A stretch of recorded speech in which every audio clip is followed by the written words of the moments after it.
Welcome to the Valley Today, a public service presentation of KAIL TV.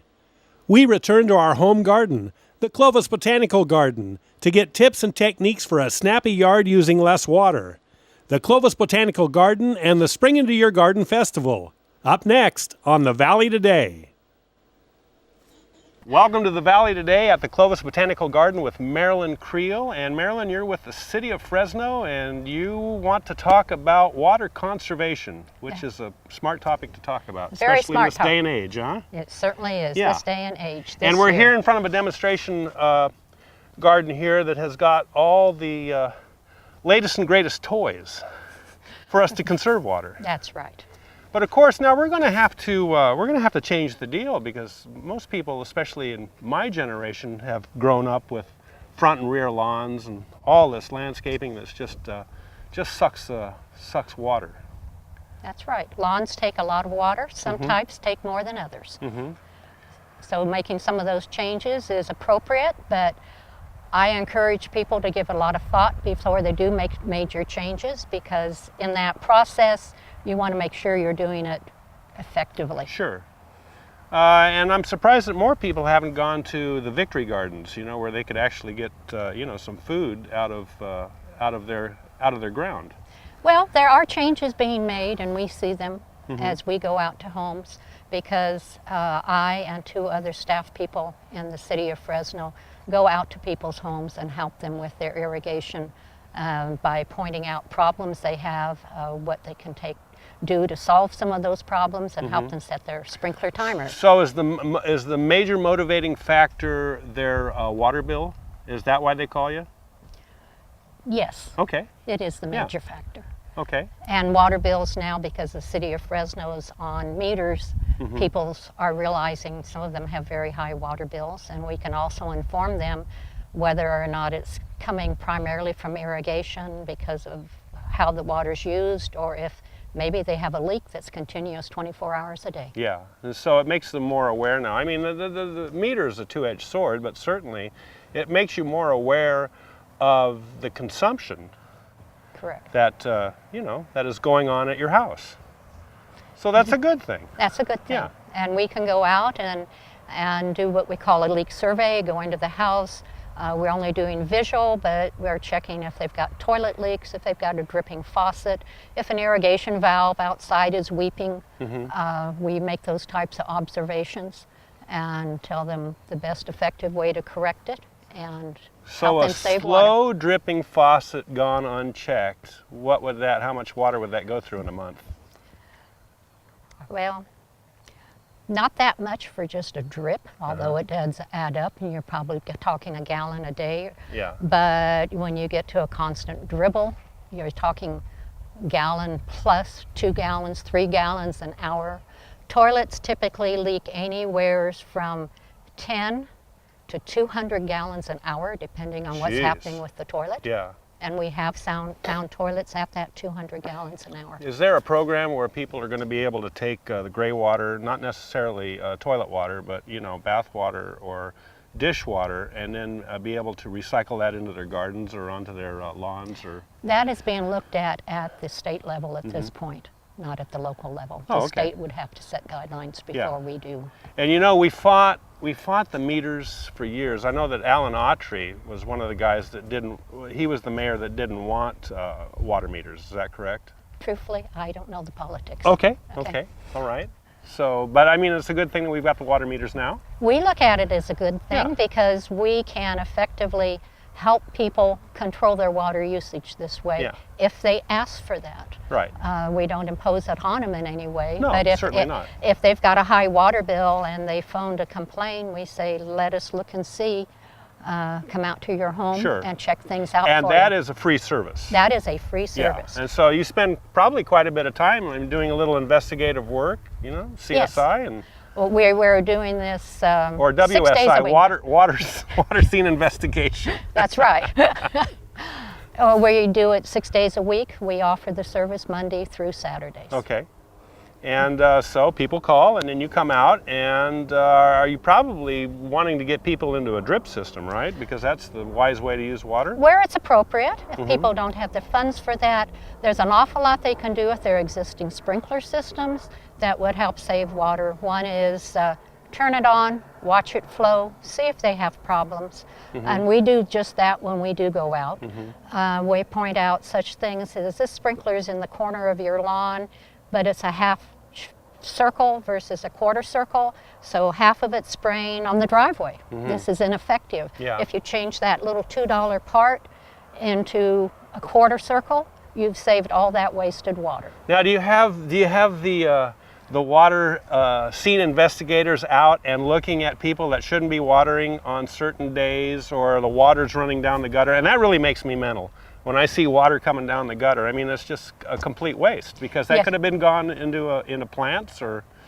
Yes, we have people that are out monitoring, plus they are responding to complaints. Oh, okay. So, and people can phone in anonymously and make a complaint.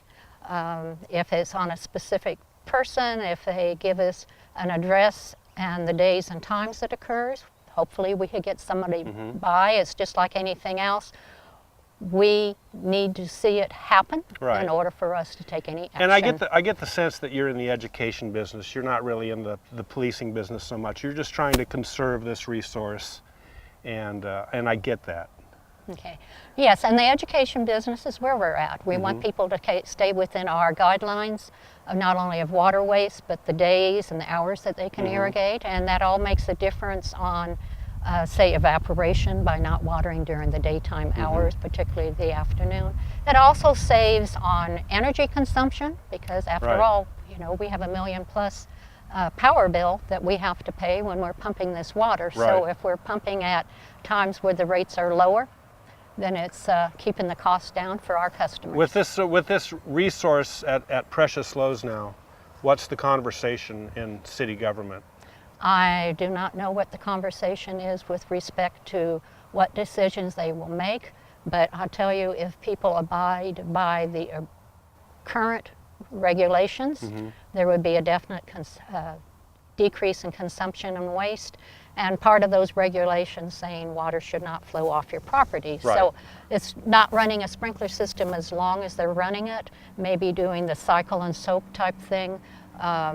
Good example is Bermuda lawn in July to stay nice and green and healthy out of a standard pop-up sprayer takes about 15 minutes 3 times a week. It needs about 43 to 45 minutes of irrigation a week. Okay, if you're on a slope and you're still just giving it that 15 minutes, but if you broke it into 3 5-minute segments, an hour or 2 apart, you would have actual more water sticking than flowing off. You'd have better penetration. Correct. Yeah, interesting. So you're not only saving it from running off, but you're getting deeper penetration, and this is, as someone once said, this is really where less is more. Right. If you have it penetrating better, then you don't need to run as much. And that's certainly the conversation that we had before we rolled tape, is that, you know, a lot of people are probably using too much water. The plant doesn't need as much water as they're giving it. That's right. When I came in on this job and reading some of the literature, I read an awful lot that said as many plants die from over-irrigation as under-irrigation. And I kind of said, oh, but I have seen it now. And one example was early on in the job, I stopped to be one of the people knocking on the doors because I saw water running off. And the gentleman was watering a drought-tolerant tree, which was a crepe myrtle, because it was turning yellow and it needed more water. He's trying to kill it with kindness. He tried to kill it. He did kill it with kindness, because I went over to this sapling and was able to just lean over, pull on the trunk, and pick up a trunk that was sans roots, because he had rotted them all off. Wow. So, but he did have a very lush fescue lawn with the water running off of it. So for people who want to get a hold of you, where can they call? Or I guess there's a website too, right? Yes, we have a website, and then they can phone the city's water conservation program, which is 621-5480, and that phone is manned basically the 5 days a week, and Business hours. the business hours. Yeah. And they'll take a message. One of us that go out in the field to help them will phone them back, set an appointment Yeah. with them at their convenience, and go out and perform our services for Well, them. that's great. And there's a website also?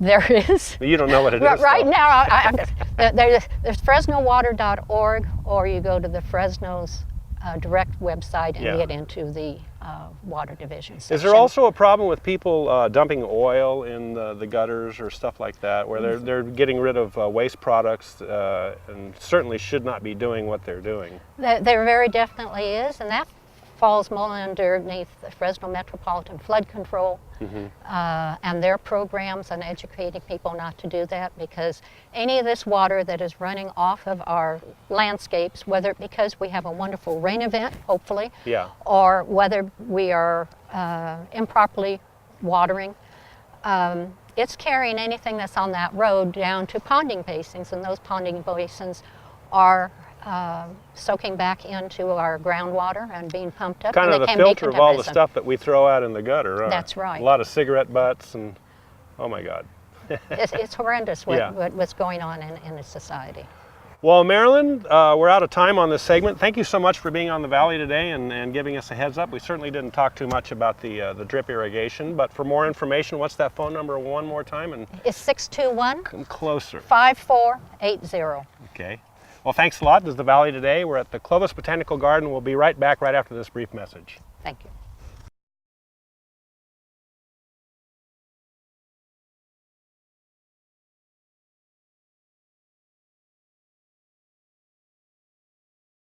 Well, welcome back to the Valley today at the Clovis Botanical Garden, and we are with Perry and Recoy and with Georgia. Porchella. Yes, Did I say that right? Porchella. Porchella, okay. And Perry, you wanted to talk a little bit about the garden itself. Right, I'm a board member of the Clovis Botanical Garden. Welcome to the garden again. Yeah. And we have a lot of big plans in the future. You'll be able to see our new gift information center here.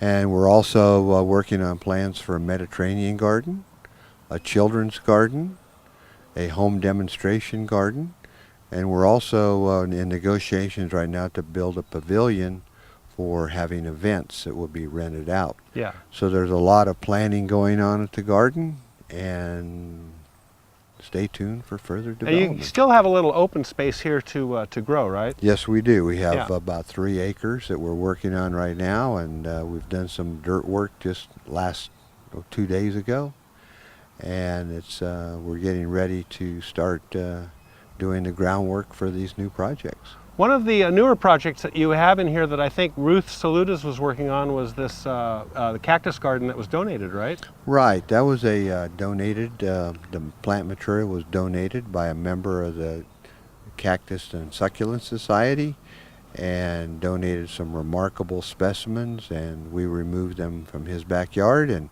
placed them out here at the garden, and they're quite interesting. There's really some really nice specimens. You know, that's really great because, you know, as the generations go, sometimes, you know, new people will come into a house and they'll tear the landscaping out. But in this case, you were able to salvage this cactus and bring it here. Very, very carefully, Yeah. I might add. Right. Moving large cactus was interesting. Are they that delicate?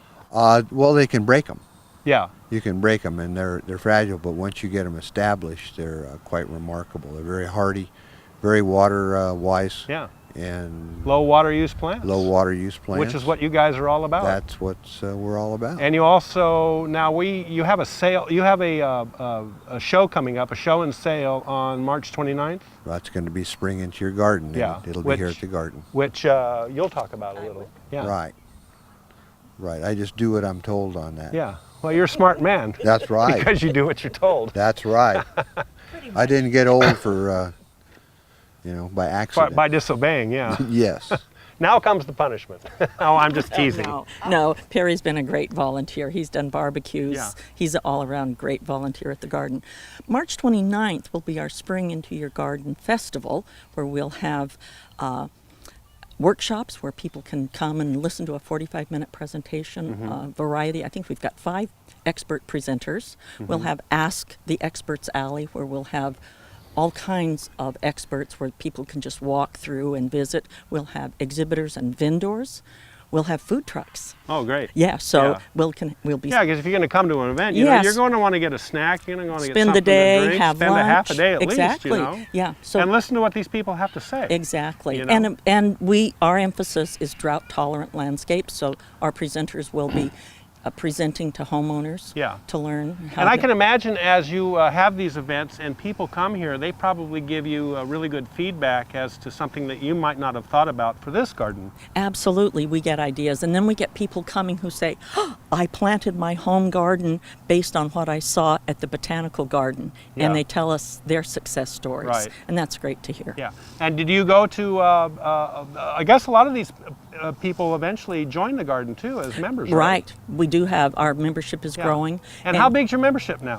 I think we're over 400. Oh, nice. Yeah. And for the Spring Into Your Garden Festival, admission is $5 to the general public, but if Yeah. you join or are a member, you get in free. Oh, great. So it encourages members to attend for free Yeah. and people to join at the gate if they're not a So of member. the 5 speakers, what's the subject matter?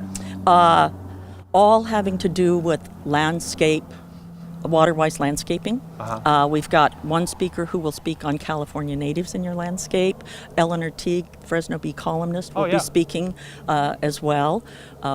We've got a speaker from the California Water Institute that will be addressing the drought issue for 2014. So I think our homeowners are going to learn a lot that day. Yeah. They can attend one or all 5 of the presentations for the $5 admission, Oh, or that's become a great. member at the gate and get in free. Yeah. Probably typically about a 45-minute talk Yeah, on the each subject. speakers will talk for about 30 minutes, 15-minute question and answer, and there will be 5 of them. So a lot of our members come and spend the day because they know these speakers are going to give them a lot of information.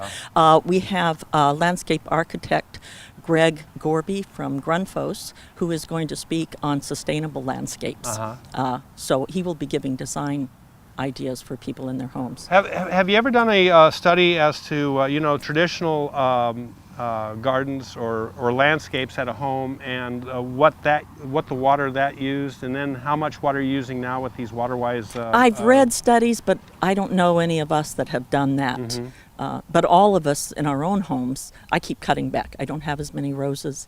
I keep, when I install new plants, I install water-wise plants. I've reduced my lawn. I've Well, installed. not only that, but you probably have installed plants now that are maintenance.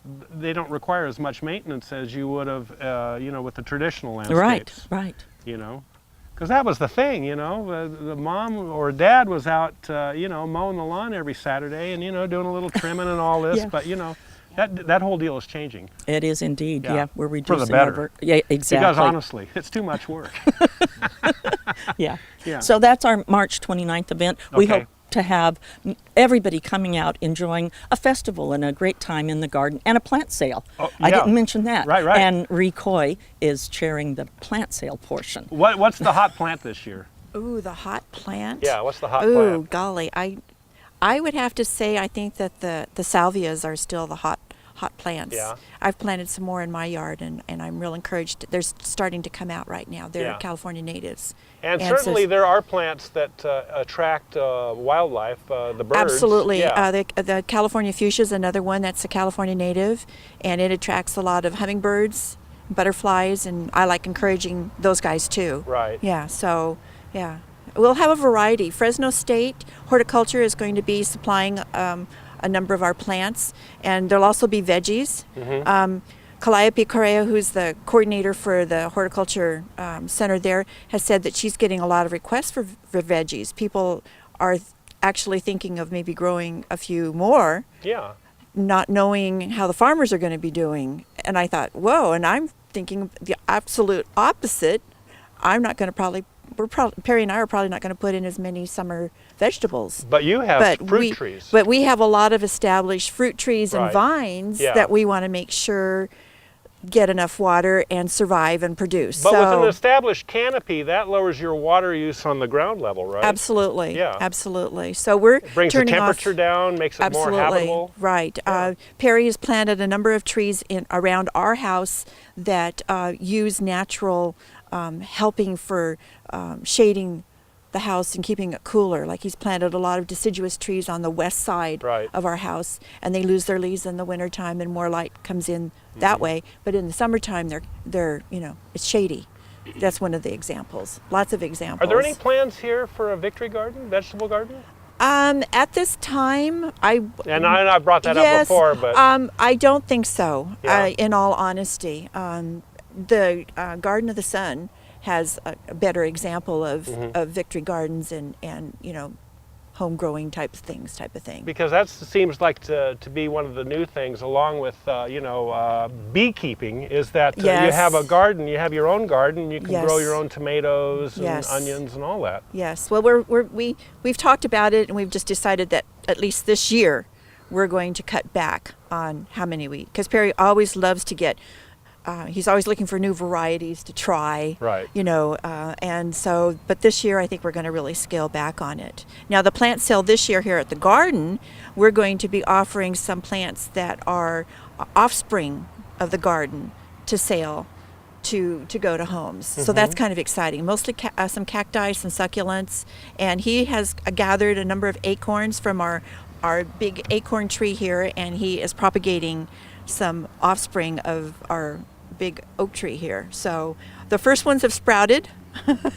He's planted the first ones in pots, and so we're going to hopefully. So we're going to have a variety of things offering, and all of the money that we raise from the plant sale benefits the garden. Right. All of our earnings benefit the garden. Go back into the garden. Go back into the garden. Yeah. And not only do we have the plant sale, but Georgia didn't mention that there'll also be tours of the garden. So people coming out will have a chance to tour the garden if they've never been to the garden before. So And certainly this is February 24th, so we've got another month. Exactly. We're taping here, but Yes. on the 29th it should be more spectacular. absolutely, Yeah. more blooming and more leafed out because things are still pretty bare boned around here. You know, it's almost 11 in the morning and I'm sweating. It's February 24th and it's Who would- 75 degrees? Who would think that the weather that we've had? We really haven't had No fog. Yeah, and no no fog. fog Yeah, because which we I haven't like, had the actually. rain. I mean, granted, we're supposed to have some more rain at the end of this week, Sure. and we sure hope we do. But we've already started doing a little bit more watering out here in the garden just because we haven't had the winter We haven't rains, had the rain, yeah. and it's been warmer. Yeah. So anyway, Well, but tell we're- me a little bit about the oaks. Okay.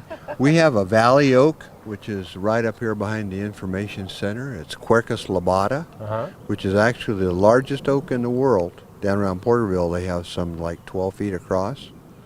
And it grew down in a lot of the riparian areas here in the valley. And I've propagated the acorns off our little oak. How hard was that to do? Not really. Yeah. We collect them and we float them to get the duds out of there, and then refrigerated them for a couple of months, and then put them out, and they sprout, and I have special pots to put them in for plants that have long tap roots. That was one thing that my brother talked about at our family farm, is that you have to have the chill time for fruit trees. And Right. you know, I haven't seen that chill time in maybe 3 years. I'm not sure. It's below 40 degrees. I'm not sure. Right. UC keeps track of that. Right, but I mean, it's a certain amount of days, I think, or, Right. or hours It's of chill hours. time that you It's need hours. to make the Right. trees more hardy. Well, I take the oak acorns and put them in the refrigerator for 2 months. Really? And then plant them out, and it kind of forces them, and they do a lot better that way. Yeah. So how long does it take for them to sprout?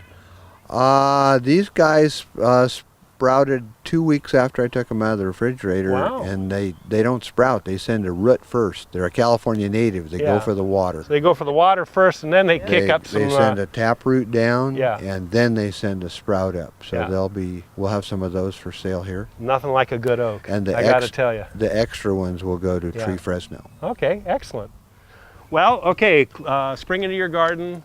March March 29th, 29th. 9 a.m. to 2 p.m. Yeah. We'll have landscape consultations available also. People need to call to set up an appointment. They can meet with a landscape designer. They bring their ideas, photos, pictures of their home, and they can get a private consultation here at the garden. With this landscape designer, they'll help them with the drip and all that if they elect to do that? Yes. Yes, indeed. Yeah. Oh, what's the phone number? 287-2320. Okay. Okay. And is there a website? We do have a website. I don't know that our event is up on the front page at Okay. this point. All right, but for people that want maybe general information about Clovis Botanical Garden, they can go to CBG, right? That's right. Yeah. ClovisBotanicalGarden.org or .com.